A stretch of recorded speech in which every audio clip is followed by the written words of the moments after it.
had a baby boy early this morning, a very healthy boy. Mother and baby are doing incredibly well.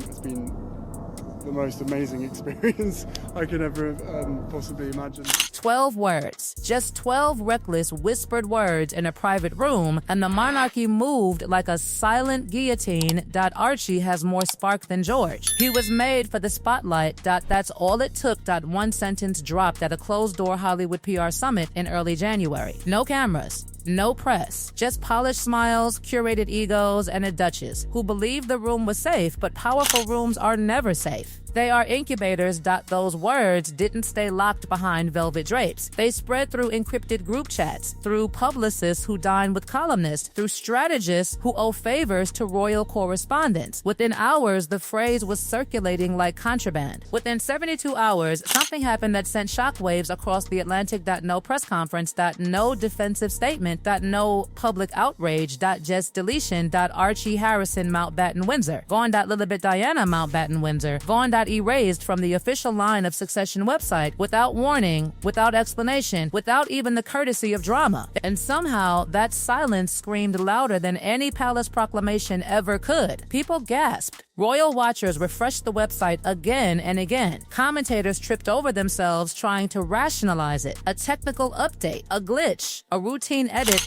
But inside palace walls, there are no glitches, only decisions. And here's where this story turns from petty comparison into constitutional warfare. Because this was never about playground rivalry between two boys, that it was about hierarchy, that it was about inheritance, that it was about the future crown of Britain. Prince George isn't just a child. He is the firstborn son of the Prince of Wales. He is third in line to the throne. His future is carved in constitutional stone. Every public appearance, every school choice, every posture correction is part of a 1,000-year script preparing him for one role: sovereign. He doesn't get to opt out. He doesn't get to sign Netflix deals. He doesn't get to monetize mystery. He carries weight he didn't choose. Archie, by contrast, was born into a different path. His parents stepped away from royal duty. They relocated to California. They rebranded royalty into relatability. They chose freedom. So when Meghan allegedly compared Spark, when she framed one child as made for the spotlight over the heir to the throne, it wasn't maternal pride. It was narrative warfare. And Buckingham Palace heard it as exactly that. But here's the part no one wants to admit. The deletion wasn't impulsive. It wasn't revenge. It was the final move in a chess game that had been unfolding quietly for years. Back in mid-2025, something surfaced in the Parliamentary Office for Constitutional Integrity that changed everything. The sealed intake form. Santa Barbara Fertility Center. Dated April 18, 2019. Archie was officially born May 6, 2019 in London. That was the story the public knew. Royal baby, royal hospital, royal announcement, but this document told a different story. Under maternal source, it reportedly listed surrogate A under donor site, non-relative, under Meghan Markle's name, not biological mother, intended parent. 2 words.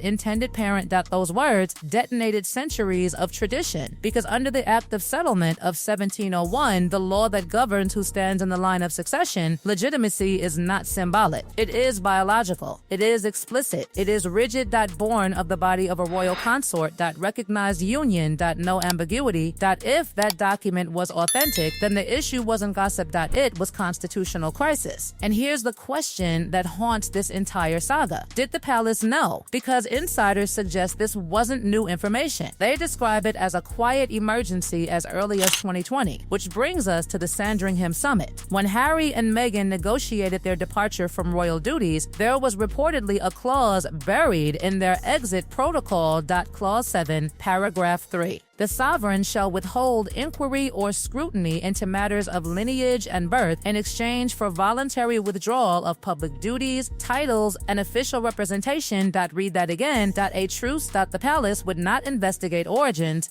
In exchange, the Sussexes would step away quietly. It was a sealed silence, a diplomatic detente. And for a while, it held. Then came the Oprah interview. Accusations of racism. Implications about skin color concerns. An unnamed royal painted as as prejudice before a global audience of tens of millions. Then the Netflix documentary. Then spared. Then more interviews. More grievances. More public dissection of private monarchy. With every revelation, the truth cracked, but the real rupture came not from interviews, it came from money. Late 2025. A sovereign grant audit. Investigators uncovered transactions routed through a Delaware shell company, Arch Genesis LLC, that the numbers weren't small. $95,000 in surrogacy agency fees, $110,000 in legal facilitation, $195,000 in medical payments, $82,000 labeled live birth disbursement for candidate 6. The timeline aligned perfectly with Archie's birth. The funding source?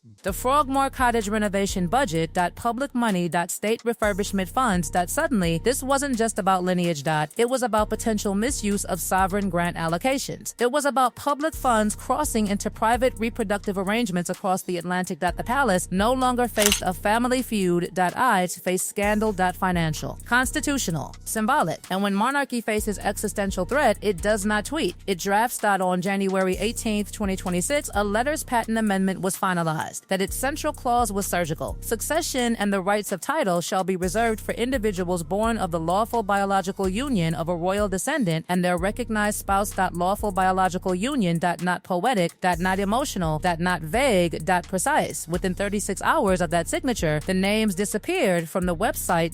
No spectacle. Just execution. Inside palace deliberations, one word reportedly described the moment: closure. But the story doesn't end there, because just when it seemed like the palace had drawn its line in ink, something emerged from beyond the grave. Kensington Protocol 14C.A classification reserved for documents sealed during a sovereign's reign. An envelope, cream-colored, wax seal intact, 5 handwritten words on the back: "Toe be opened when tested." It was triggered on February 29th, 2026, the exact moment Meghan's campaign to reframe her children as sideline heirs reached fever pitch. Inside was a single page dated October 5th, 2022 that signed Elizabeth R.I. "Place my trust in William, Catherine, and their children. Let George bear the crown. Let Charlotte uphold its dignity. Let Louis protect its grace. Titles not earned are not owed. Those who abandon duty cannot claim its privilege." The late queen, the woman who never publicly condemned, never retaliated, never fed narrative wars, had left behind a verdict in ink not legally binding but symbolically devastating. Imagine being Meghan. You build a campaign, you file trademarks, you launch a brand called Royal Reclamation, you release teaser videos with soft focus orchards and captions like "Royal blood doesn't fade, it fights back." And then the monarchy doesn't argue, doesn't insult, it doesn't even directly respond. It releases a sealed letter from the most beloved monarch of the modern age declaring George the chosen heir. That isn't shade, that's checkmate. And just as Meghan's merchandise quietly rolled, efficient, ruthless. Meanwhile, Catherine stepped out in Leeds wearing Queen Elizabeth II's Jubilee star brooch, an heirloom reserved for monarchs or direct successors. No speech. No commentary. Just symbolism. The hashtag chosen heir trended within 48 hours. William followed with a carefully phrased statement at a youth summit: "Leadership, legacy, and titles must be earned through service, not through birthright alone, not through inheritance, and certainly not through comparison." It was elegant. It was pointed. It was unmistakable. And through all of this, Harry remained silent. Spotted arriving at Heathrow alone. That sentence lingers like smoke, because this, according to, it's about what happens when personal grievance collides with constitutional machinery. And in that collision, only one side has 1,000 years of precedent behind it. Now, step back for a second. Strip away the hashtags, strip away the Instagram teasers, the emotional interviews, the carefully filtered orchard footage. Look at the battlefield clearly. What we just witnessed was not a celebrity feud, it was an institutional purge disguised as administrative housekeeping. And Meghan never saw it coming, because while she was building a narrative of injustice, of sidelined heirs, of suppressed birthrights, of royal blood denied its stage, the palace was reinforcing something far older than outrage, and it was reinforcing inevitability. Let's talk about the public reaction, because that's where the temperature truly shifted. When the names disappeared from the Succession website, the first wave was confusion. The second wave was curiosity. The third wave, resignation. Not outrage, not rebellion, not protests in the streets demanding Archie's restoration. Just quiet acceptance that's the monarchy's greatest weapon. Not force, not press conferences. Fatigue that the British public has lived through abdication scandals, marital implosions, secret tapes, leaked phone calls, divorces, tell-all books, and global embarrassments. And through it all, the institution didn't crumble. It recalibrated. So when this deletion happened, many didn't see cruelty, they saw consolidation. And that distinction matters because Meghan's campaign, Royal Reclamation, hinged on moral momentum. It required outrage to sustain itself. It needed the public reluctant to believe that a wrong had been committed, but when polls began reflecting declining support for the Sussexes, especially among older generations, something snapped in the narrative that even moderates, those who once extended empathy, started asking uncomfortable questions. Why monetize unresolved family disputes? Why use stylized storybooks paralleling Archie and George? He didn't say her name. He didn't need to dot the applause, told the story that meanwhile, across the Atlantic, Meghan's final gamble, the live-stream charity auction, felt less like empowerment and more like desperation. That white dress. Mahogany table. Tiaras displayed under soft lighting. The stream was titled A Future for Archie and Lilibet, but the optics were brutal. That one tiara bore a striking resemblance to Princess Charlotte's miniature coronet. Social media comparisons erupted instantly. Was it a replica? A suggestion? A provocation? The stream ended after 32 minutes. That no reported donations. And then came the palace's rare late-night clarification. No royal memorabilia had been gifted or sold to private parties. That wasn't just correction, that was containment. And in the days that followed, something eerie settled over the entire saga. Silence. Harry retreated again. No public defense. No emotional appeal. No joint statement of unity. They were not stripped. They were sidelined. That there's a difference. Stripping invites sympathy. Sidelining invites acceptance. At the House of Windsor shows a ladder. That now ask yourself something uncomfortable. Why would tread something that loud? Why not address lineage questions at birth? Why not clarify eligibility in 2019? Because timing is power. Act too early, and you look defensive. Act too late, and you look weak. Act at the moment your opponent overextends, and you look inevitable. That Meghan's alleged comment about Archie's spark may have been the emotional trigger. It does not negotiate legitimacy. It does not compete in emotional arenas. It simply waits for the storm to exhaust itself, and then it is still there.